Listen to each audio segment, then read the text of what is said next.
Thank you for joining us for the 11th edition of Expo Chicago, the International Exposition of Contemporary and Modern Art. I am Artistic Director Kate Sears-Patowski, and it's my great pleasure to welcome you to Dialogues, presented in partnership with the School of the Art Institute of Chicago.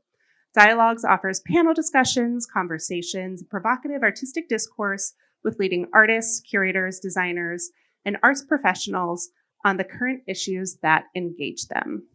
This afternoon, in partnership with Frieze Magazine, I'm excited to welcome to the stage Prospect.6 co-artistic directors Ebony G. Patterson and Miranda Lash, and contributing artists Bethany Collins, Ashley Teamer, and Didier William. The group will preview exciting themes and new commissions for the upcoming triennial The Future is Present, The Harbinger is Home, opening this November in New Orleans. I will now hand over this conversation to Miranda and Ebony, who will kick us off. Thank you. Thank you. Thank you. Thanks so much, Kate and Taylor, and to ICI and Expo for having us. We're so excited to start sharing out what we've been working on for Prospect New Orleans. So just for those of you who are not familiar with the format, Prospect is now the longest running citywide contemporary art triennial in the US. And it was born in 2008 in the aftermath of Hurricane Katrina. Prospect New Orleans was born out of the belief that art would be part of the city's rebuilding and encourage people to come see the city and become a part of its recovery. The format of it is was meant to emulate the Venice Biennial in that it has multiple venues throughout the city. You're actually seeing the map for Prospect 1 to give you a sense of the span and scope. Consistent with its tradition, we're tracking about 20 venues for this exhibition.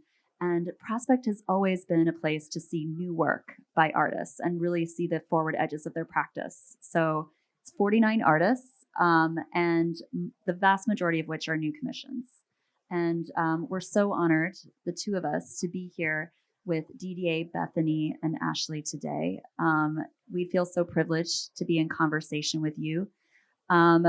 Just to kind of show a few images of Prospect's history, we wanted to talk about first, Ebony and I will sort of lay out some of the themes we're thinking about for the next iteration. We want to introduce the artists. The artists are going to talk a bit about their practice and some teasers of what might be in store, but no, we're not going to give it away just yet. And then you have to come to New Orleans. Yeah, you got to actually come to see it. And then we'll have a question and answer. So Ebony and I, as a team, talked about how we came to Prospect from different places, but both from a space of having deep engagement with the biennial. I worked as a curator in New Orleans at New Orleans Museum of Art when Prospect 1 opened. And I showed in Franklin Sermon's iteration of Prospect, P3. And then Miranda and I came together to work again with Prospect, but for Trevor Schoonmaker's iteration of Prospect, P4. So we came with deep love for this endeavor and this triennial, but we also wanted to acknowledge basically how can we bring this conversation not just to 2024, but through the next 3 years looking forward, because the idea of a triennial is always to project forward into the coming vision of what the future will be. And we started talking about how places like New Orleans, for places like New Orleans, or within the context of New Orleans within the US, is that it's often described as a majority-minority city. New Orleans is vastly occupied by people of color. The world is largely occupied by people of color. And so New Orleans is, what would it mean for us to reposition New Orleans, not in the local, but in the global, that New Orleans is a global place and reflects the occupation of the globe. Christopher Cozier, who's one of the artists that we're working with, often says that where two or more people are, where two or more Caribbean people are, that is Caribbean space. So what would it mean then to think about the presence of people of color in the same way? Where two or more of us are gathered, that is our space.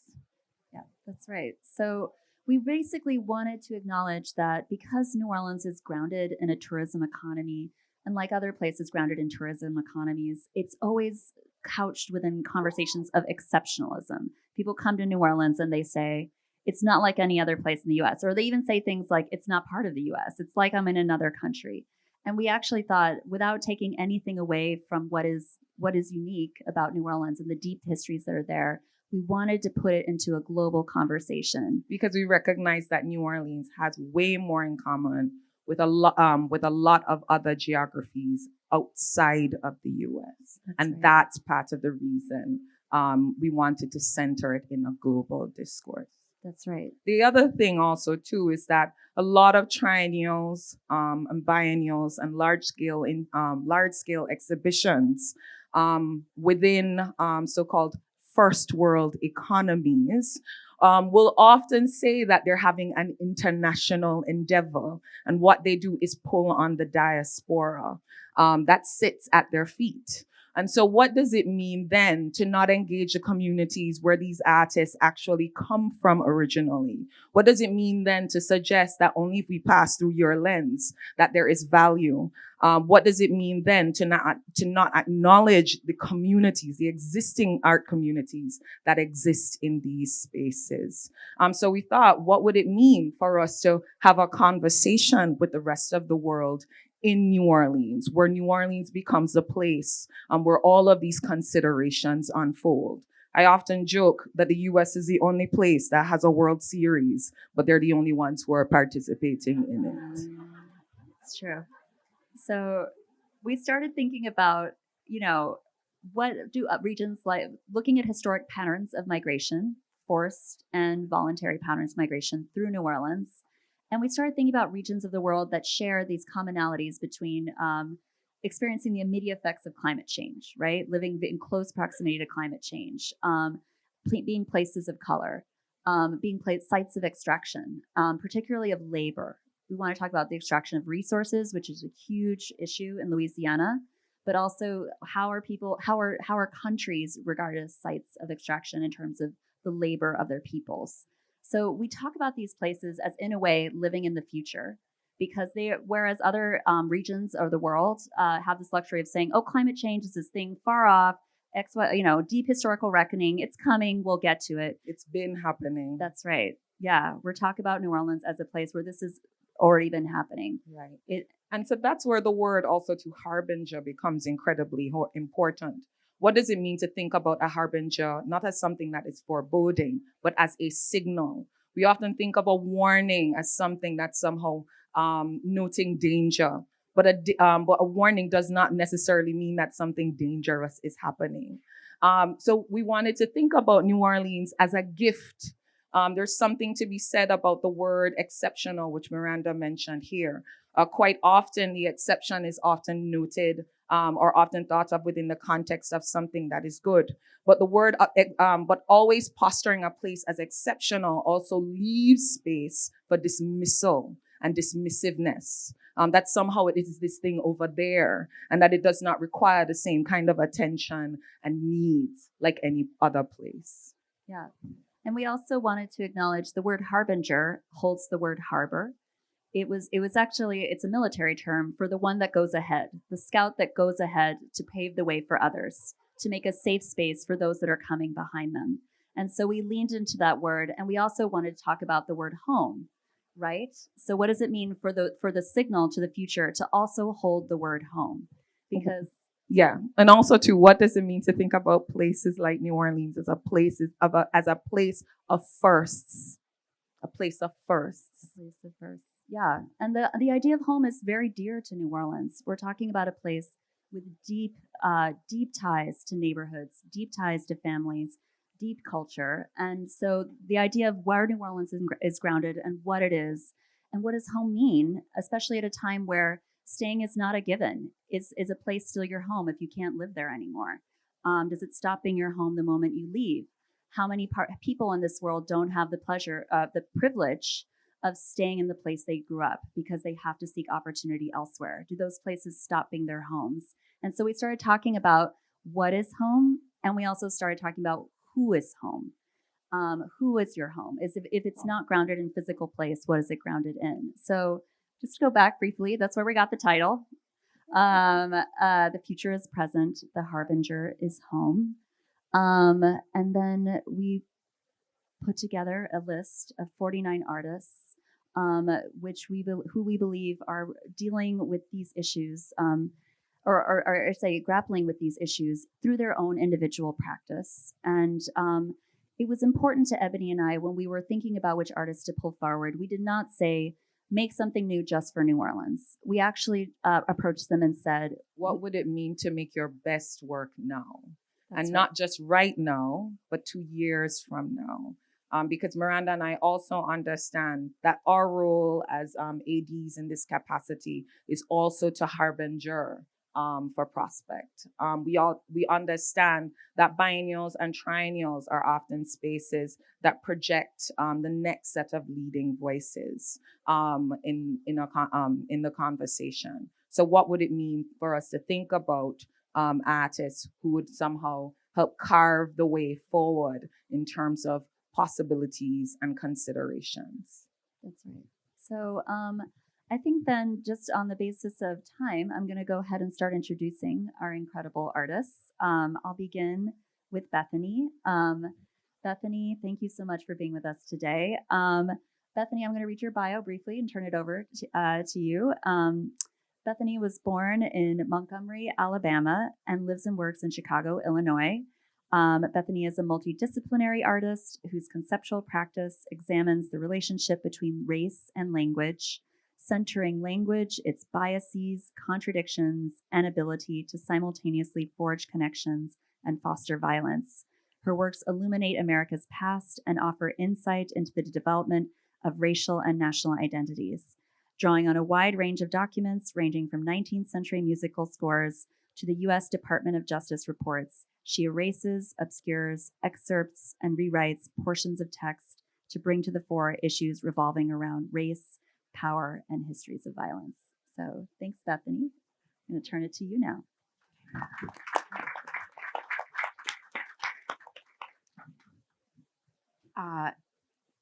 Longer term projects they're more rare, and it's really a joy then to get to be in conversation long term with these two folks, these two curators. And then also, I'm just as excited to see Prospect as I am to be in it. We too. Yeah. So I wanted to tell you a little bit about my practice, themes of which are informing the work that I am projecting. All of my work is language-based. Language is the subject and primary material of my entire practice, usually the language of others. It is how I have learned to make sense of the world, is grappling with someone else's text. I have also found, though, that language is a kind of prism through which to interrogate any other topic. If you give me a really good, let's say, American Heritage Dictionary from the 1980s, there is nothing that you cannot figure out about who we were, from what is written and what is excluded and what is between the lines, the footnotes.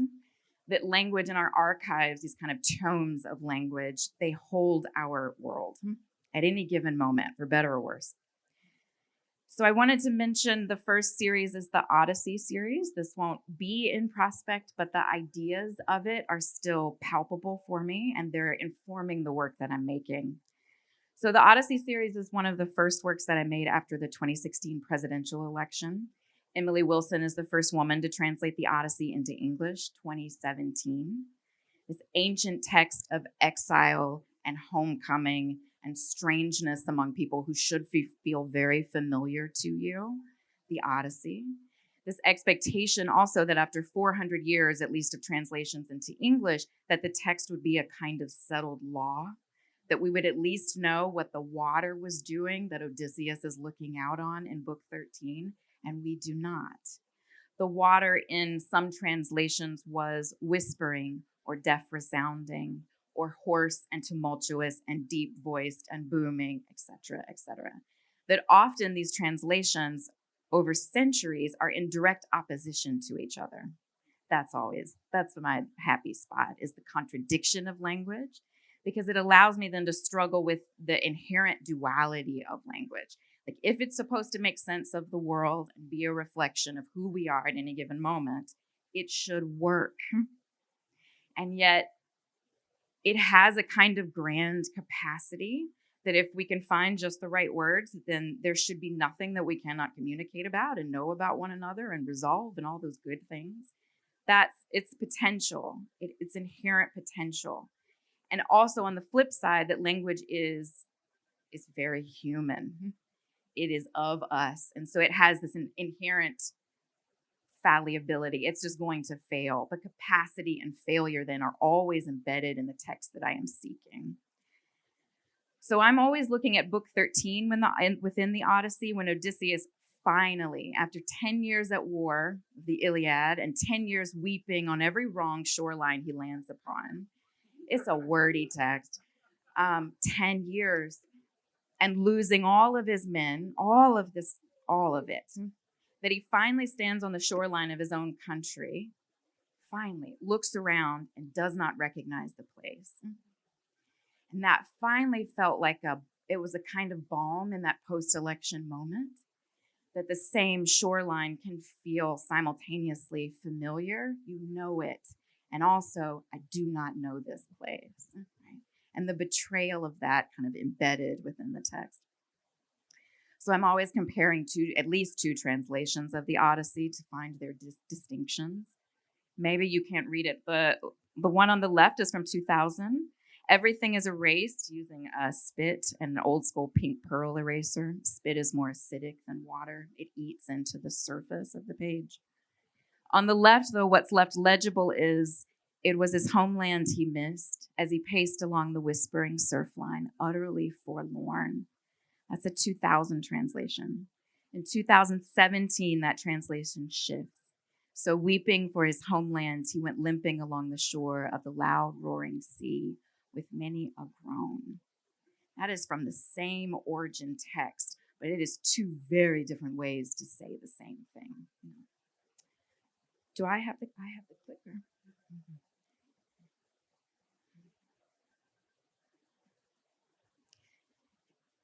Those ideas then of home and belonging and exile and what should align but never quite does, that disorientation, all of those then are still through lines that feel very generative to me, and they're part of the work that I'm thinking about for Prospect as well. But so is this. So this was a 2020 work, slightly different, but also kind of similar. So this, as much as I love language, I hate writing. In my mind, I'm a writer. In my other life, I am a writer. It is the bane of anything that I have to do. I hate writing. But these books then are as close as I will get to being author. So each hymnal, and I've made a series of 3, they are an accumulation of 100 versions of the same song from the 18th to 21st centuries. So they're called contrafacta. This used to be a much more common early American practice, where you would keep the melody of a well-known song consistent. That stays true. But then you rewrite the lyrics for different social and political causes. The assumption is it's an easier reprinting if I don't have to do the musical notes, right? It's efficient. It's also, though, an assumed kind of shared identity among us. Oh, we will all know this song. Tune, just the name of it. And here's the new lyrics. You can give it out also in a kind of call and response way. So I've found 100 versions of My Country 'Tis of Thee for the first hymnal, the Star Spangled Banner for the second, and then Battle Hymn of the Republic, John Brown's Body, for the last hymnal. This is Star Spangled Banner. I force then all 100 versions to live together into one text. They are bound together side by side, and not always in a kind of peaceful abiding. The lyrics are rewritten for suffrage and temperance. There's a lot of prohibition versions, the most. But native sovereignty and revolution and the Confederacy and abolition and the Union Army, often, again, like the Odyssey, in contradiction to one another, but they must abide within the same spine. And then I burn the musical notation away. So what you're seeing is the absence of any music with a laser cutter, and the singe and the soot of the page and the little flecks of musical notes that get trapped within the binding as well. The lyrics then remain legible. The music is gone. So the thing that should hold all of these dissenting versions of what it means to be American together is no longer present.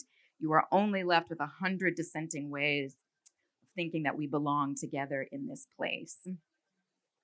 The first one that I made, and this is also, it's so interesting to talk about a project without talking about a project, but all of these threads are in there. So the first one that I made was a red shape note hymnal. Shape note singing is still really popular in the American South today, although it starts off in the American colonies. It's a kind of Southern thing now. And singers sit in a hollow square. There is no leader. Everybody takes a turn. You keep time with this kind of chopping arm gesture. It's a very egalitarian form of learning music and also singing together, democratic in that way. The second one, this one is more, it looks like the Presbyterian hymnal that I grew up with, and so does the third. But I mention that because out of each of the hymnals comes a performance, shape note or endurance singing. I don't know what time I'm at, but I wanted to mention one more. Can't imagine one. So I grew up in a church in Alabama that used to do these 48-hour, 72-hour Bible readings. And you would sign up for your hour, and you would like hope that you didn't get Deuteronomy. You like hoped for Psalms, maybe, not Revelations. And then you would also hope that if you were reading at 2 a.m., that somebody would show up at 3 a.m. and take your place. Otherwise, you continue. Usually, nobody was in the pew, especially at 3 a.m. listening to, still Deuteronomy comes to mind. Nobody was in the pew listening, and yet the idea was that it's still worthy of being read back into the world, even if nobody is listening. You read these sacred texts into the world. And always within the performances, I have the same idea that even if nobody is listening, except for me, to 4 hours of 100 versions of the same song being read, in the second hour, you're going crazy. In the third hour, maybe it comes back to you. You remember why you're doing this thing. That even if no one is listening, that the Odyssey is still worthy of being spoken back into the world. And that these contrafacta, 100 versions, most of which we would probably all disagree with, to get an accurate picture of who we are, you still have to sing them back. You still have to read. They still have to be present in some form. So I think if you come for Prospect, everything I said will make sense. Every thread I mentioned will be present in the work and in the performance that I'm planning for opening weekend. But we'll see. Yes. Okay. Thank you so much, Bethany.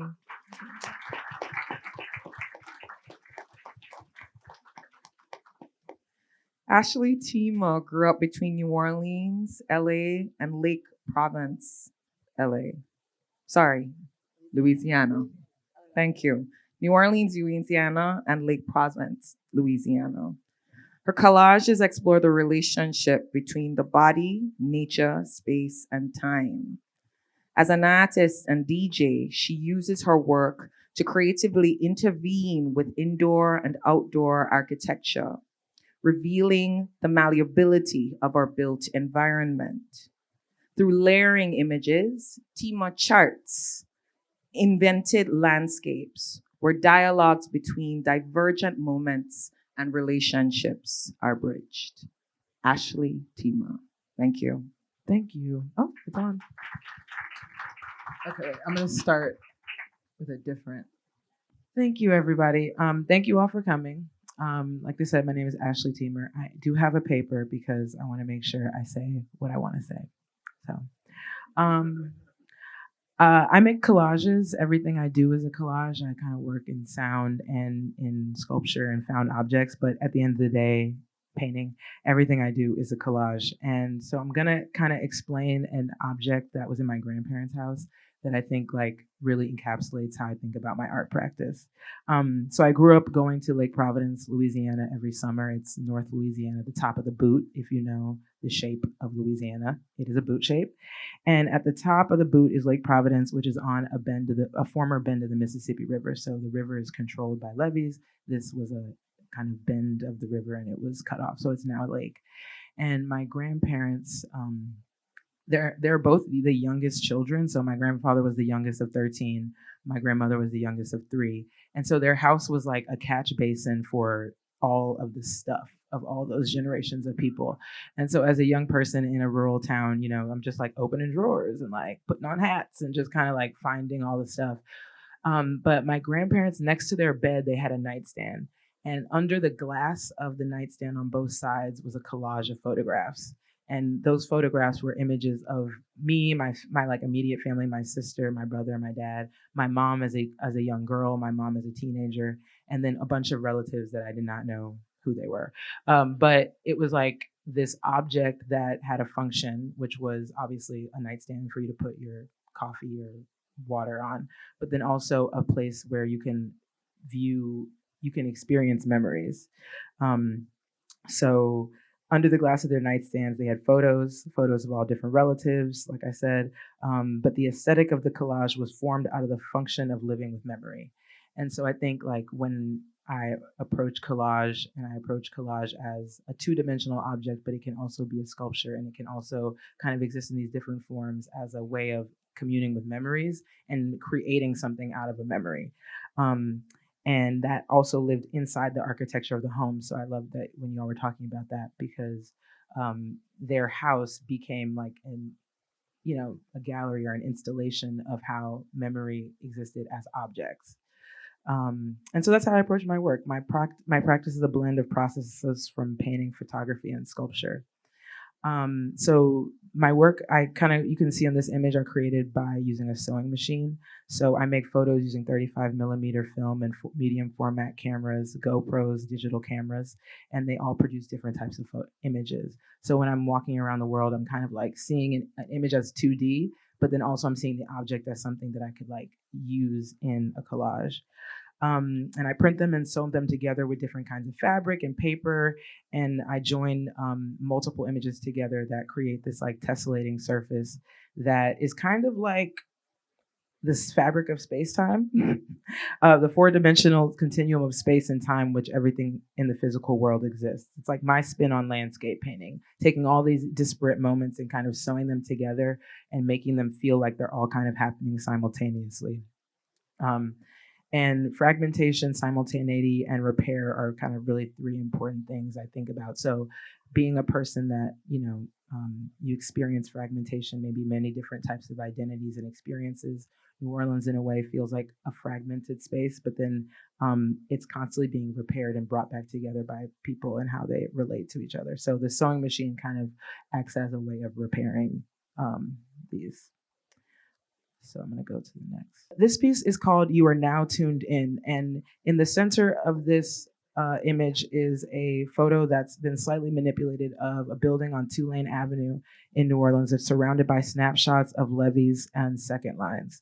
A levee is a structure that's used to keep rivers and other bodies of water at bay and protect areas of like habitation from flooding. And then a second line, at its very basic, is a walking parade that encourages people to join. And these walking parades involve music, but then also a cacophony of people like selling food and like it's moving and traversing the landscape. And the photos go around the outside. The photos that are going around the outside are kind of meant to mimic the movement of a second line and the function of a levee wall. So it's like this image is being levied and also there's a parade kind of going around it. And I think lately I've been thinking about levees and how they relate to skin, relate to our own skin. I think my mom was sick with cancer a few years ago, and I also at the same time was standing where my house used to be before Hurricane Katrina. So it's currently an empty plot of land. And I was just really thinking about how and also COVID was happening. So it was a lot of like, whoa, everything. But I was thinking about how we perceive levees as permanent. They're made with concrete, which is a permanent material, but water overtops them and it also seeps under them. And then we also kind of, we have skin. We're like, cool, we're protected from the environment. But as we know, everything that's in our environment gets into our bodies. Our bodies are porous. And so I just kept thinking about levees and skin as these like kind of ideals of something that's protecting you, but also is porous. And so that there's like a fluid relationship between our bodies, the environment, and water. And so kind of like as I experience second lines, they become these bodies of water, all these people traversing the landscape and actually overtopping walls and standing on top of like everything. There, you can't really zoom in, but there's people like walking on top of walls and like climbing on trees, and climbing trees and houses. And so I think my work is really kind of about right now, and in this image specifically, about people and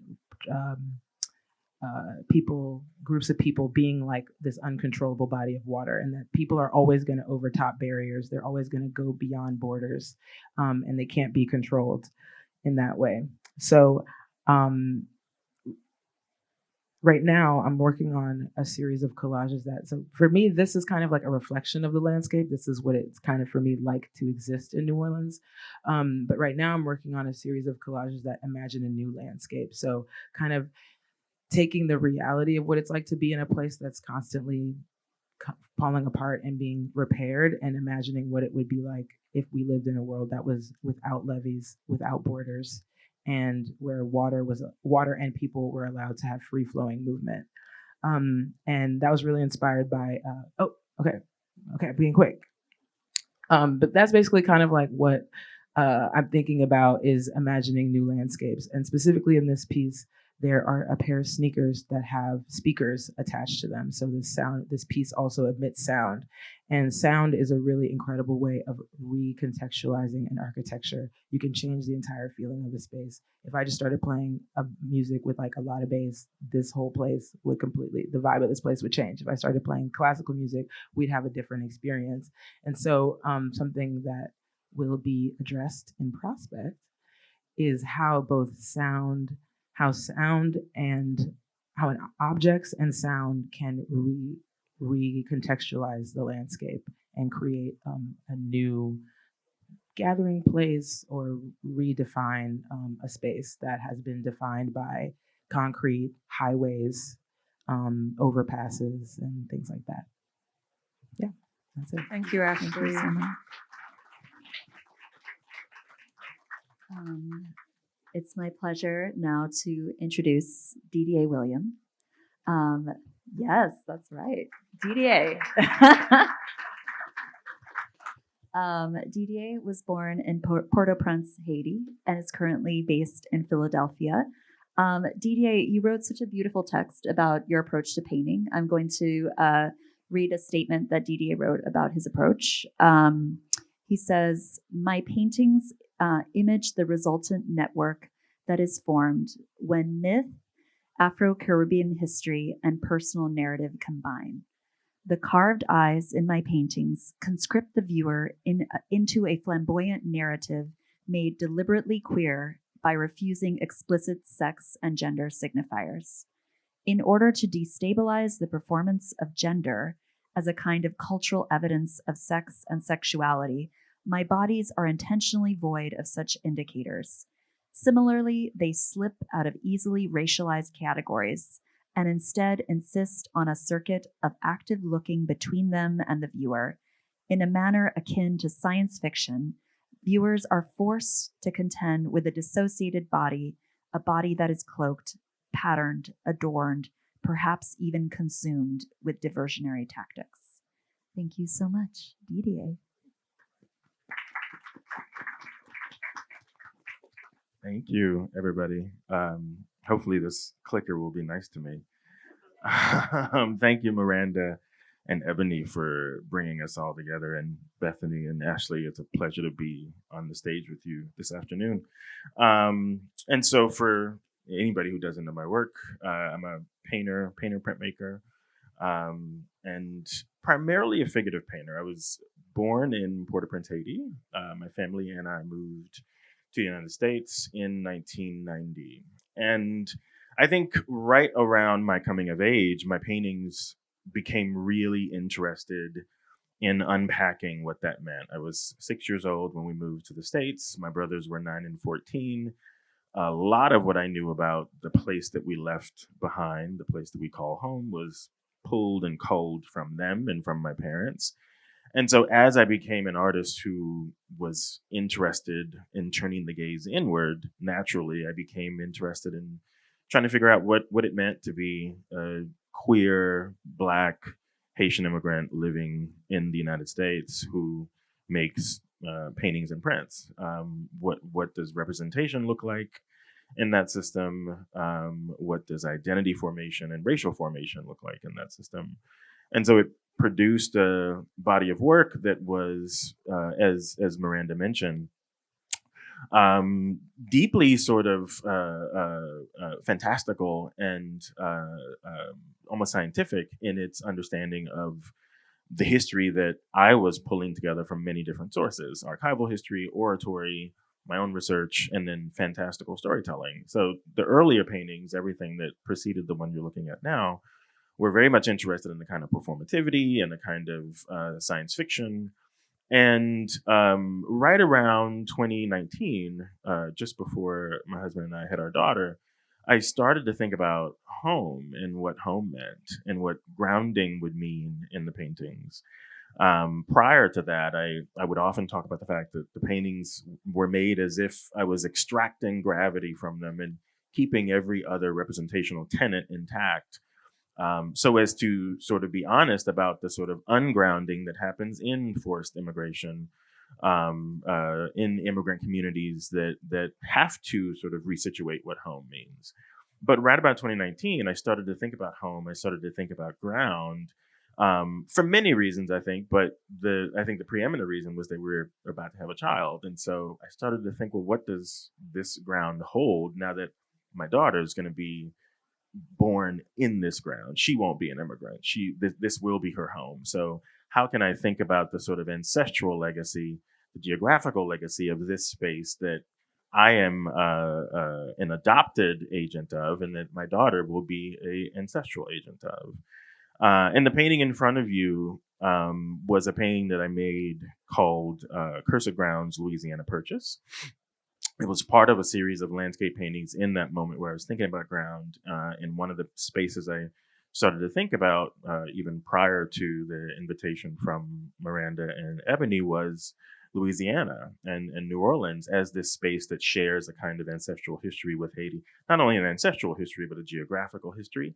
The Louisiana Purchase was the sort of greatest bargain of all history, and the only reason the United States sold off that territory to France was to recoup the losses that Napoleon suffered during the Haitian Revolution. And so there were many, there was a lot of interest on my part in thinking about this kind of geographical overlap between these two spaces, one that is my ancestral homeland and one that is my adopted homeland, in trying to almost literalize what that hybridity that for me is so sort of metaphoric and conceptual and emotional. And it's quite literal in a space like New Orleans, in the geography of New Orleans. And so this painting, I think, sort of encapsulates a lot of those ideas that have been foundational for me during that time. And I really sort of look at it as this sort of gateway into the practice. I also included this painting called Baptism, which is about the body of water between Port-au-Prince and Miami, and primarily thinking about that sort of container, that sarcophagus, that body of blessed space that so many other Haitian families have had to navigate to find a kind of liberation, to find a kind of freedom, or at least an expectant freedom, here in the States that my family has been able to enjoy for quite some time. And also this painting, Cursed Grounds, Blessed Bones. And so it was a period where landscape, as it wasn't before, was really becoming kind of loud and powerful in my practice. As I mentioned earlier, I wasn't really thinking about ground. In fact, I wanted the bodies to feel ungrounded.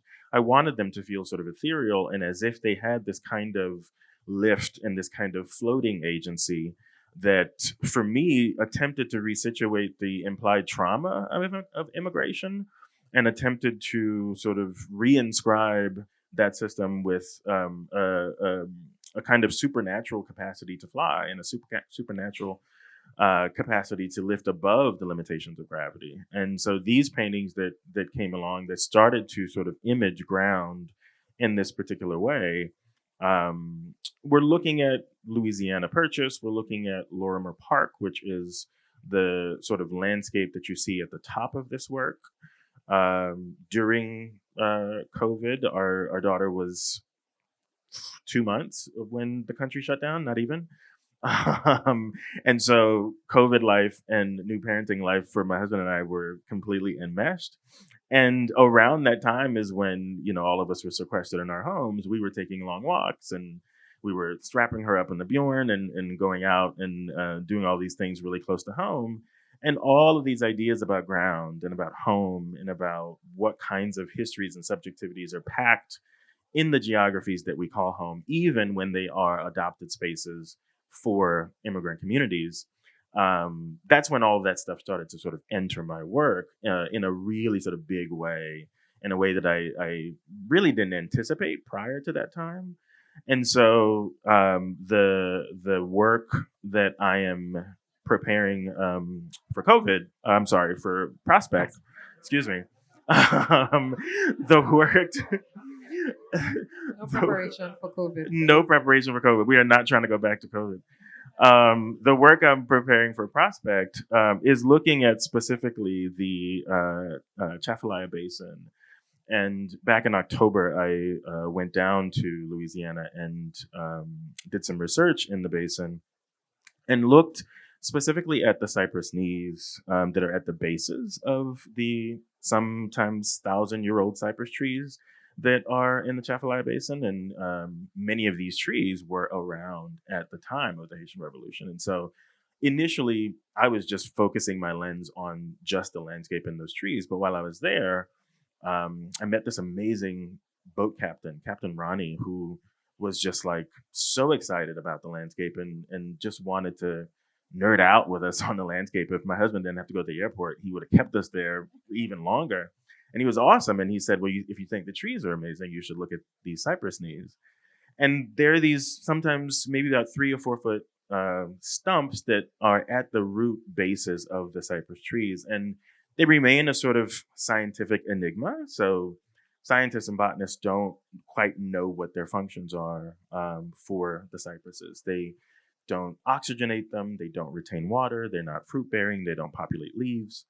And I immediately started to think about, well, this is the thing that I want to focus on. This is the space that I want to sit with for this project and think about the cypress knees as a kind of archive, as an archaeological archive, as a geological archive, as an ancestral archive. And so for Prospect, my space will be at the HNOC, which is the Historical New Orleans Collection. It's this sort of historic museum that contains a lot of historical manuscripts and preserves a lot of New Orleans history.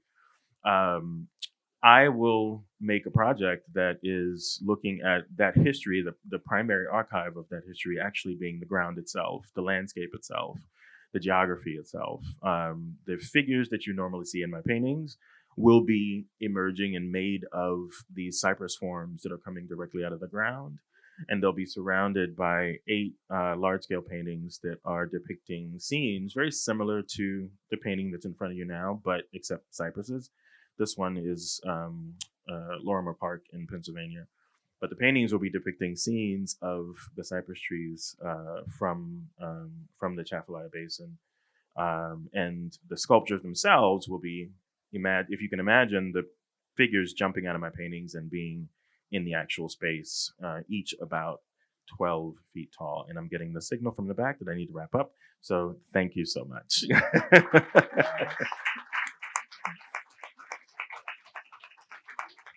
Thank you to our amazing artists. We do want to leave time for questions.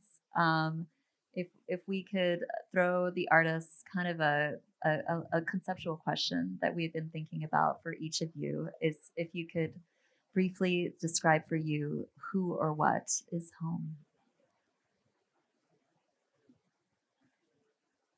Anyone? I can go. Go ahead, Ash.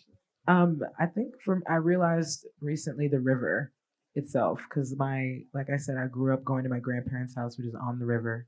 Then obviously New Orleans is on the river, and then I just doing some ancestral research, I found out my grandfather's like mothers from Tensaw Parish, which is also on the river. So I'm just like, okay, I guess rivers, anywhere where a river flows, that is kind of seems to be where I need to be.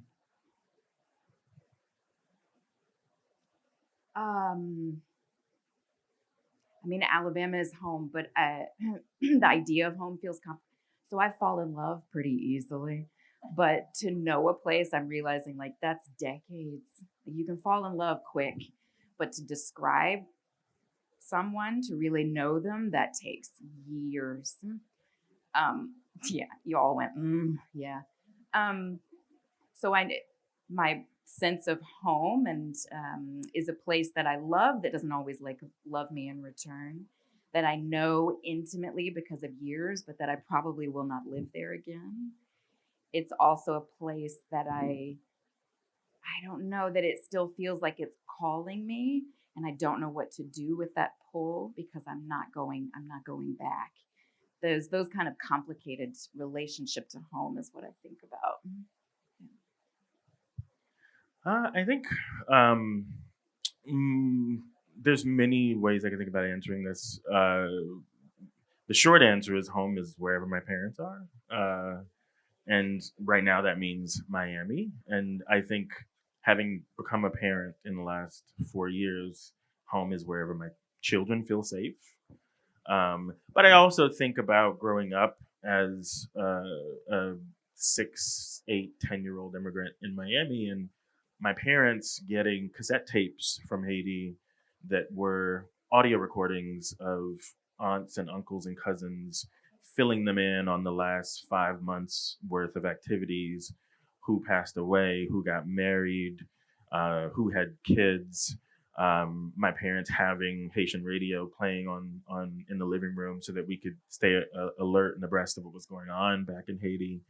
Aunts and uncles going to Haiti and bringing big drums of containers of food and clothing and other artifacts. And so home was always this like ecosystem that existed up here in the imaginary. It was never a grounded space, which I think was a submission that we accepted when we left our home, our geographical home, and moved to another place to build a kind of surrogate home. And so in that way, it's always a kind of ephemeral condition that is in many ways aspirational, but also untethered.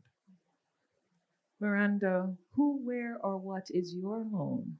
That's a great question, Ebony. For me, I grew up in LA, although I should say the Valley.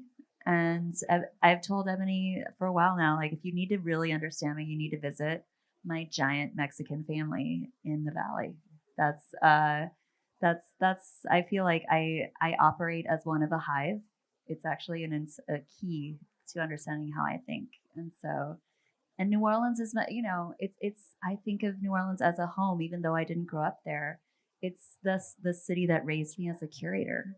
I was a young curator when I came to New Orleans. I didn't know a whole lot, but the community really took me in. So that's part of how we have to do right. We have to do right in that place. We have to do right. Yeah. The other question that we had for you guys is, what's haunting your home? Imperialism.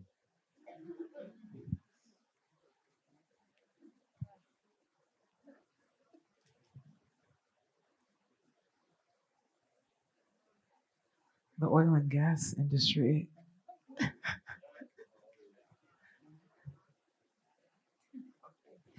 Yeah. I don't know. The landscape to me feels like, this is my love of contradiction. It's always beautiful and it's always has been a site of terror, but it's both of those things simultaneously. Yeah. Can I ask you about your home? Oh, my mother is my home. I knew that. It's the first place I ever lived.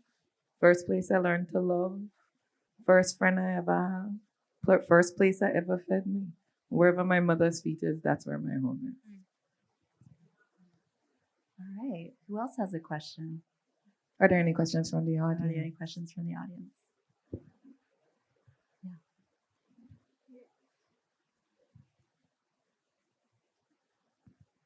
What haunts your home? Oh, what haunts my Yeah. home? Oh Um, boy. Not necessarily Yeah. your mother, but if you have another home, it could be either or. Well, I don't necessarily think of a haunt as something that's terrible. I think that's the thing. I think now, because different phases of your life, you have different haunts. But I think what haunts my home these days is the pursuit of peace. The pursuit of peace.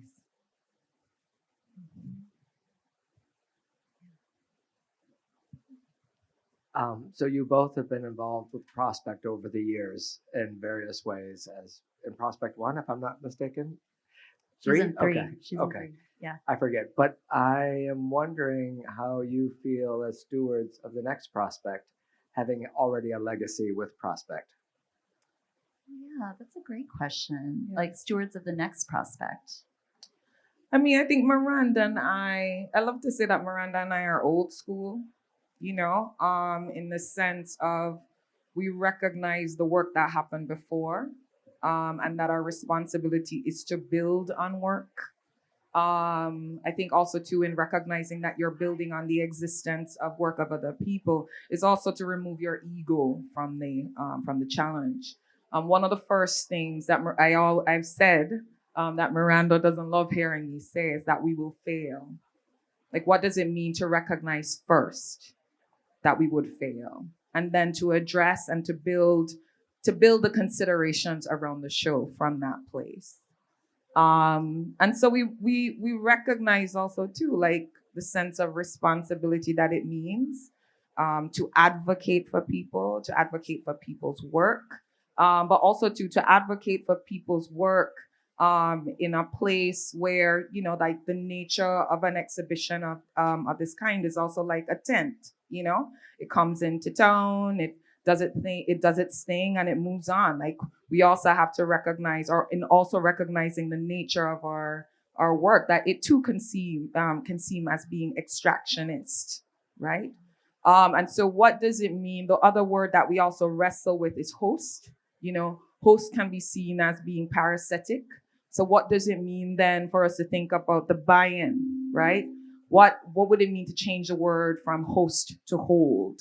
What would it mean then to think about a city holding the institution of Prospect, or an institution like Prospect? And what does it mean then for a city where this event, where this endeavor has been happening for so long, and it is an institution, to recognize also to just the things that it hasn't done, and the things that it could do better. And we recognize that we will not be able to fulfill all of the expectations of everyone, but the responsibility of us is to try and to do our best, and to hope that the next set of people who come along also recognize that too is their responsibility, is to build on the existing work, and to build on the existing work thoughtfully.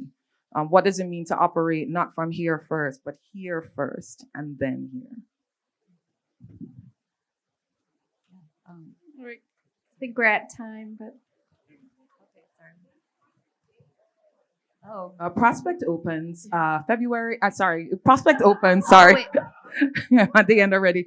Prospect opens November 2nd through to February 2nd, 2025. But we do have our opening weekend events, which begins on Halloween. So October 31st to February 3rd. What better way to begin your fall? Come to New Orleans. Come to New Orleans for your Halloween endeavors, to see things that are ambitious. And also too, the other thing that we also think is an incredible responsibility of a triennial is to introduce new voices. So come to New Orleans in the fall. Thank you.